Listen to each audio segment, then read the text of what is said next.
Hello guys, good evening, good afternoon, greetings from me here. Ito guys, once again, makikikain na naman tayo sa kapitbahay. Ayan ang aming simpleng tanghalian.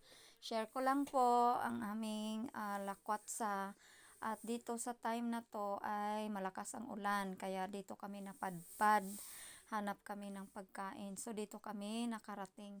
So, simple lang guys, yung aming kinain ay ganyan. Steak na with salad and french fries. Pero nakakaano lang guys kasi napakasimple pero ang sarap. Yung kanilang luto ba, makukuha mo yung gusto mo. Kasi ang gusto ko kasi sa steak, yung well done siya. Yung hindi naman as in yung lutong-luto na nanigas. Ang sarap ng kanilang luto at ang simple lang pero masarap ba. So ang steak nila ay malambot, masarap ang kanilang steak. So ayan lang guys, napakasimple lang ang aming buhay.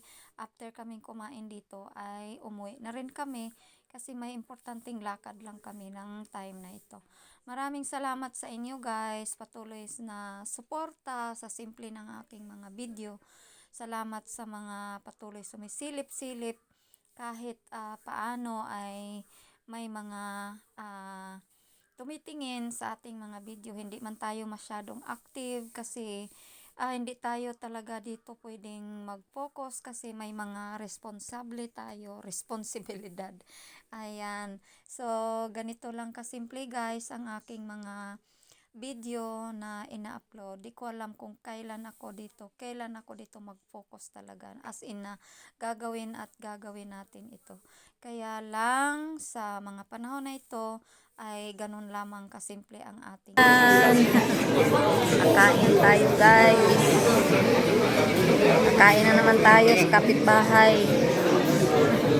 Ayan, kapitbahay na naman tayo. Ayan, bibigyan siya guys. Salad. Alam nyo guys, ang sarap nito. Simple lang tong restaurant dito, pero ang sarap.